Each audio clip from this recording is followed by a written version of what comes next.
bienvenue dans l'Africa Newsroom. Ravi de vous retrouver au sommaire de cette émission. Quel bilan des événements qui se sont produits ce dimanche dans plusieurs villes des régions anglophones du Cameroun. Amnesty International revoit son bilan à la hausse. Bilan aussitôt démenti catégoriquement par les autorités camerounaises.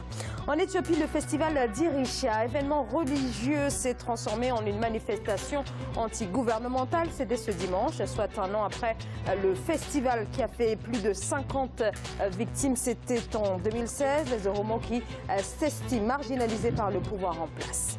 Dans la deuxième partie de cette émission, un nouveau système de paiement automatisé entre en service en République démocratique du Congo. Le système doit permettre de sécuriser davantage les transactions financières.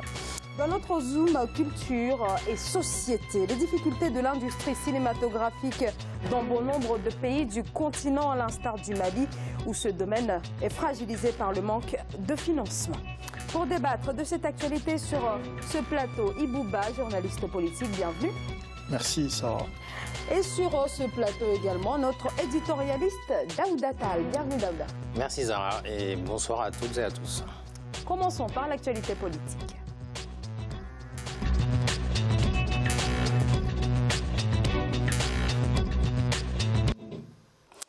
Au Cameroun, au moins 17 personnes auraient perdu la vie ce dimanche dans les violences survenues dans les régions anglophones. 17 victimes selon Amnesty International, un bilan nié par les autorités camerounaises qui parlent de 10 victimes lors de l'intervention des forces de l'ordre en marge de la proclamation symbolique d'indépendance. C'est ce qu'affirme Issa Bakary Chiroma, le ministre camerounais de la Communication. Par rapport à ce que Amnesty International dit, il y en a 7 de trop. Je porte la parole du gouvernement et le gouvernement n'a aucun intérêt aujourd'hui à cacher quoi que ce soit. Et c'est d'autant plus que ces ambazoniens, ces terroristes, ces bandits de grands chemins, accompagnés par leur maître penseur, avaient annoncé une opération de génocide en préparation et qu'ils avaient même sollicité les Nations Unies pour prendre toutes les mesures afin d'empêcher donc la perpétuation de ce génocide, selon leur lecture. Malheur en a pris, heureusement pour notre nation, et en cela je salue le courage, la maîtrise et le stoïcisme de nos forces de défense et de sécurité qui, en dépit de la provocation, et provocation il y en a eu, ils sont restés maîtres de leurs nerfs, maîtres de leurs émotions, et ils n'ont fait usage que des armes non létales, canons à eau, gaz de lacrymogène et autres. Au nom du gouvernement, donc, je vous annonce qu'il y a eu 10 morts, 5 dans une prison parce que les prisonniers ont mis leur prison à feu, et 5 malheureusement en ont perdu la vie, et 5 autres de nos compatriotes qui se sont servis des armes de guerre pour attaquer nos forces de défense en réaction légitime. 5 de nos compatriotes, ceux-là qui avaient des armes à la main, ont donc perdu la vie. Au total, il y en a donc 10 et non 17, comme le prétend Amnesty International. Ibouba, donc on a Amnesty International qui parle de 17 victimes. De son côté, le gouvernement camerounais évoque 10. Amnesty et les autorités camerounaises se livrent donc à une bataille de chiffres, mais le bilan n'en reste pas moins lourd. Oui, exactement. Je crois que ce problème doit être traité avec une certaine acuité. Même si c'est un seul mort, je crois que c'est regrettable aujourd'hui ce qui se passe au Cameroun. Donc je m'incline devant la dépouille de ces différents morts. Donc au Cameroun, en tant qu'Africain, je suis carrément frustré donc, de voir aujourd'hui qu'il y ait une bataille juste à poser entre l'État et une frange de la population camerounaise qui aujourd'hui donc qu'on désigne du doigt, hein, exactement, donc avec une minorité de 20% de la population camerounaise qui aujourd'hui s'indigne par rapport à certaines réalités qui les frappent. Ne serait-ce que cela, peut-être sûrement veut dire que ils y mettent l'accent justement pour dire que bon, c'est la cause valable, mais je crois que c'est pas une cause valable. Mais du côté du gouvernement aussi, je crois qu'il devait tout faire pour qu'il n'y ait pas de mort en ce moment au Cameroun, surtout que c'est les Camerounais entre les Camerounais. Daouda, on sait que les forces de l'ordre étaient déployées en nombre à Bamenda, Kumba, qui se trouve au sud-ouest du pays. Au final, hein, de nombreuses victimes, comme on le voit dans ce rapport. Comment la situation a pu prendre une telle tournure ? Bon, je pense que le 1er octobre était une date marquante, bien entendu, et du coup, je pense que les manifestants ont voulu rappeler, marquer le coup par rapport à l'unification, en quelque sorte, quand les anglophones avaient rejoint les francophones en 1961, le 1er octobre. Depuis, la situation a évolué. Mais donc, comment en est-on arrivé là? Ça part de la détermination des sécessionnistes. Mais je crois qu'il ne faut pas prendre un État, une nation en otage. Je pense qu'un certain nombre de revendications, je peux comprendre un certain nombre de revendications, mais c'est-à-dire plus de développement, l'amélioration des conditions de vie des populations, plus de prise en compte dans le développement de cette partie anglophone. Mais ça, les autres régions peuvent également le réclamer, puisque bon, le Cameroun est un pays en voie de développement. Donc je crois qu'il y a des insuffisances en termes de décentralisation pour le développement. Mais de là à réclamer l'indépendance du Cameroun, je condamne totalement, étant donné que de toute façon le pays est un et indivisible. Ça, c'est une évidence. On est passé de la République unie du Cameroun à la République tout court du Cameroun. Je pense que là, c'était une volonté entre 1961, 1972 et 1984. Je pense qu'il y a 3 dates là qui marquent l'histoire du Cameroun. Un processus qui a conduit à ce qu'on puisse déclarer avec le président Paul Biya, bien entendu, la République du Cameroun tout court. Et ce concept, il faut y rester. Maintenant, à l'État d'éviter des victimes, puisque l'État détient le monopole de la violence légitime, mais cette violence-là ne doit pas conduire à des décès. Je pense que si la police et l'armée ont les moyens suffisants, ils doivent pouvoir contenir les foules, utiliser des moyens pour qu'on n'arrive pas à cette situation dramatique. Maintenant, bon, une partie des victimes, ça s'est passé dans une prison. Donc je crois que là, c'est sans doute que c'était difficile à maîtriser et il faut voir de plus près. Mais moi, je condamne les revendications sécessionnistes. Je condamne également le fait qu'il y ait des victimes. Espérons que ce qu'on appelle communément l'Afrique en miniature, que le Cameroun puisse porter vraiment ce nom avec l'ensemble des Camerounais unis pour l'avenir. Alors on voit, oui, Ilouba. Non, mais c'est vrai, exactement. Donc c'est quand même regrettable aujourd'hui de voir le Cameroun quand même s'aligner vraiment sur cette longueur de façon de faire regrettable surtout, puisque je ne peux pas comprendre un pays depuis de belle lurette où vous avez donc des anglophones et des francophones unis qui vivent la vie rose, hein, qui font le Cameroun en une. Donc, et qu'en seul jour, donc, il y ait quand même une sorte de population qui se voit marginalisée et qui voudrait quand même prendre acte ou lever un drapeau donc, pour se singulariser par rapport aux autres. Je crois qu'il y a quelque chose qui se passe derrière. Il y a peut-être sûrement des non-dits dans ce problème-là. Et je crois que le problème, il devait être traité avec une certaine acuité par le gouvernement camerounais. Justement, on va en parler tout à l'heure, mais on voit que cette crise a pris beaucoup d'ampleur ces derniers mois.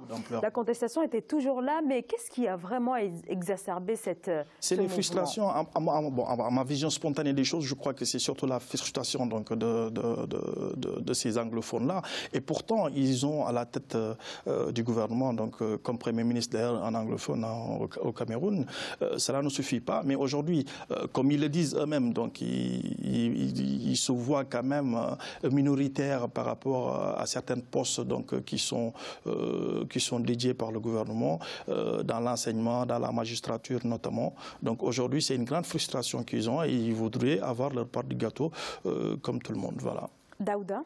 Oui, je crois que c'est bien, ça a été assez bien résumé. Moi, je crois que là où l'État camerounais peut faire des efforts, à une marge de manœuvre, c'est dans le développement. C'est-à-dire plus assurer enfin, aller dans le sens de l'amélioration des conditions de vie de ces populations anglophones, aller plus dans le sens de prendre en compte davantage cette particularité, parce que là, quand même, il y a une particularité, je dirais pas politique, mais linguistique, mais c'est ça aussi qui fait la force du Cameroun. Elle est politique aussi. Elle est politique. Elle est politique parce que, je veux dire, à la base, c'est pas politique, puisque le Cameroun, c'est un seul État. Tout à fait. Maintenant, elle est politique, et c'est là le problème. C'est les sécessionnistes qui veulent l'indépendance. Moi, je ne considère pas que c'est politique, étant donné que, de toute façon, l'issue qui mènerait à l'indépendance, je n'y crois absolument pas de la partie anglophone. Pour moi, aujourd'hui, c'est impossible. Et étant donné que toutes les régions du Cameroun ont leur spécificité, je crois que cette différence linguistique doit être un atout, un avantage véritablement. À l'heure actuelle, l'anglais, c'est quand même important dans le monde. Et donc, essayer de voir qu'est-ce que l'on peut faire pour davantage fédérer, rassembler, déployer des moyens pour le développement davantage dans cette zone-là, mais y compris dans d'autres territoires du Cameroun également. Donc, surtout à cette ère du XXIe siècle, quand même. Je crois que c'est regrettable. Aujourd'hui, l'Afrique se veut unie. L'Afrique doit parler sur une seule voix. Si on voit aujourd'hui, et ce qui se passe au Cameroun, ça ne se passe pas qu'au Cameroun. Hein. Vous pouvez noter cela dans plusieurs pays africains. Donc, voilà. C'est pourquoi, d'où je me pose toujours la question à savoir qui est derrière cette affaire.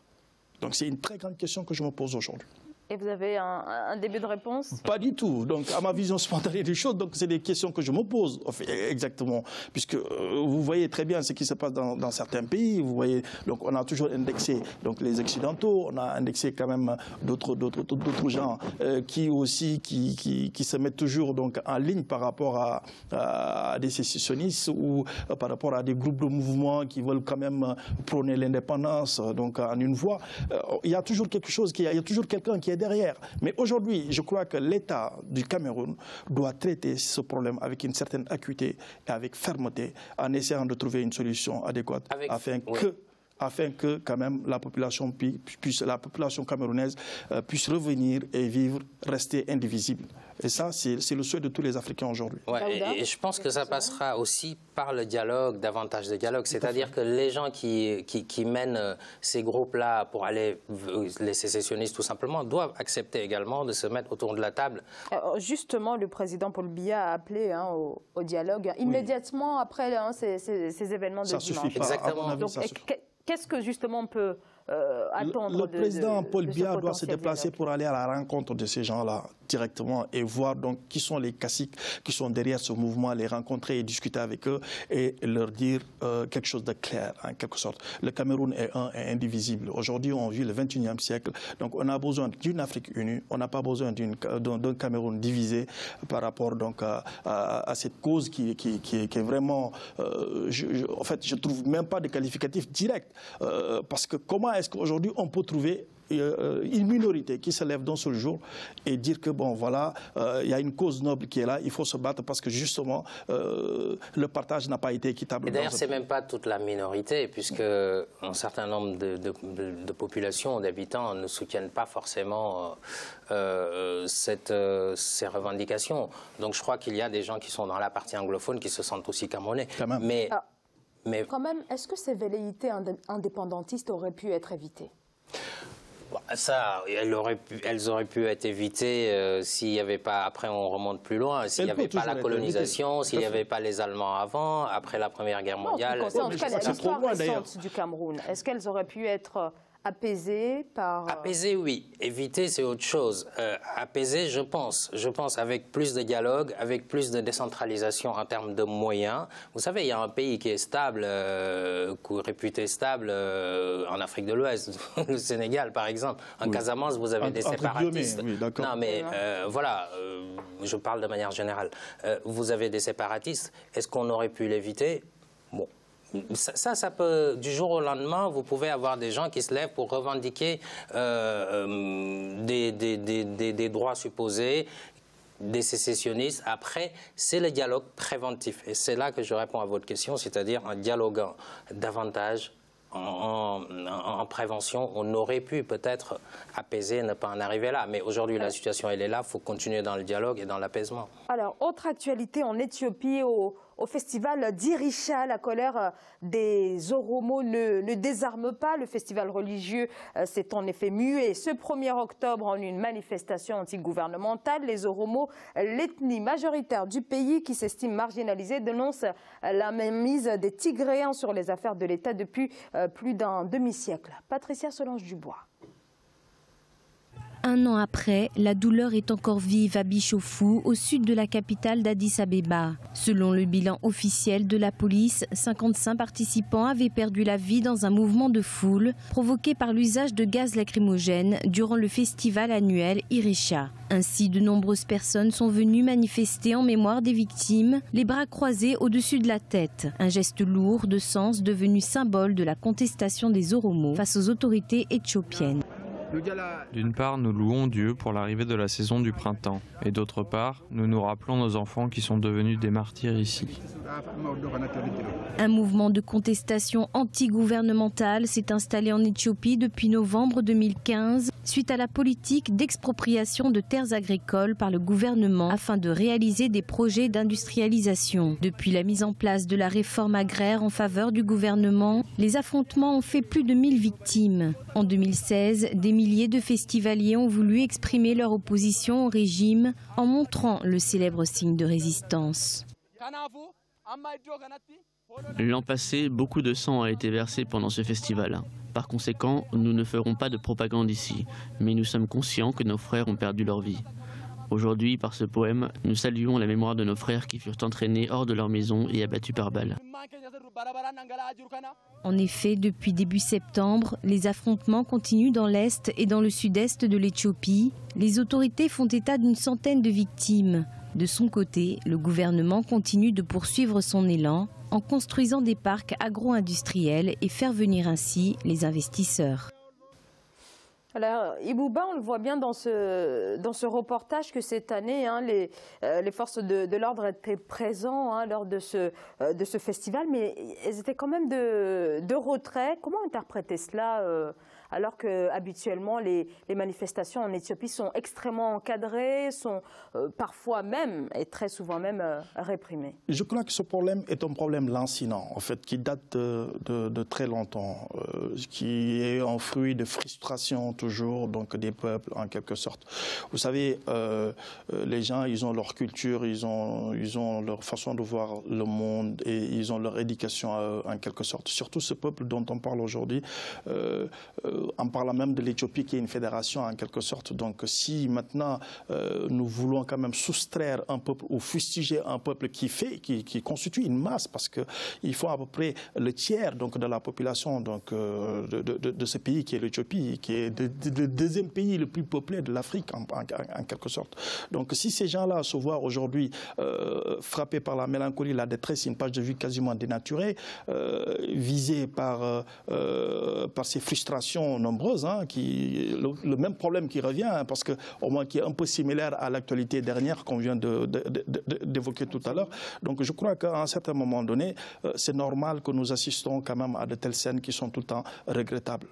Et aujourd'hui, il va falloir toujours trouver une solution, il va falloir toujours essayer d'harmoniser un tout petit peu les cordes afin que tout le monde puisse quand même trouver son petit mot à dire ou son petit plat à manger.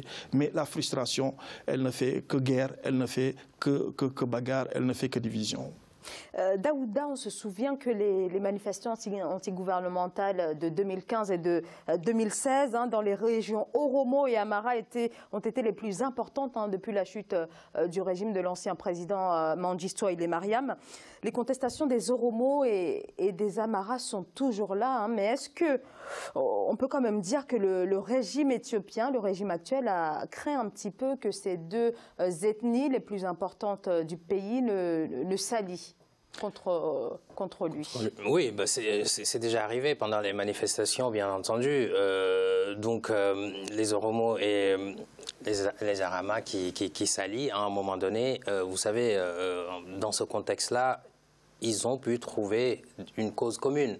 Et pour moi, tout revient à parler de développement. C'est-à-dire que, bon, revenons à la base sur ce qui a déclenché tous ces mouvements-là. Quand vous voulez urbaniser, étendre Addis Abeba, le plan qui avait été prévu allait quand même prendre 1 million d'hectares autour. Donc c'est pas rien, c'était un gros projet. À partir du moment où les populations interprètent ça comme une forme d'expropriation et que vous ne les indemnisez pas comme il faut, mais ça c'est un problème que l'on rencontre ailleurs également. Et je crois que ça mène à ce type de contestation et c'est tout à fait normal, c'est regrettable en l'espèce, mais c'est normal que des populations qui sont là depuis leurs ancêtres, qui ont des terres pour les cultiver, on voit de plus en plus des gens venir ailleurs. On sait que l'Afrique, c'est 60% des terres arables dans le monde aujourd'hui. Ça va être le grenier qui va pouvoir nourrir l'humanité en bonne partie. Et quand vous prenez ces terres-là et que vous les donnez à des multinationales pour qu'ils puissent cultiver au détriment de ceux qui sont sur place, au lieu de leur donner du matériel agricole, des intrants, et de les former à des techniques agricoles pour valoriser la terre eux-mêmes, bon, je crois que d'un côté, vous donnez des terres à des étrangers, de l'autre, vous créez une sorte de métropole qui s'agrandit. Bon, selon les prévisions, l'agrandissement ferait 20 fois la ville d'Addis Abeba aujourd'hui, ce qu'elle était avant. Donc c'est quand même énorme. Vous trouvez des alternatives. Donc le gouvernement a sa responsabilité entière à ce niveau-là. Mais bon, je crois qu'il faut quand même aller vers une solution plus durable. Et au-delà de ce problème d'Addis Abeba, en fait, ces deux ethnies s'estiment véritablement marginalisées, discriminées en faveur des Tigréens qui sont accusés d'occuper les postes clés au sein du gouvernement, mais aussi au sein des forces de sécurité.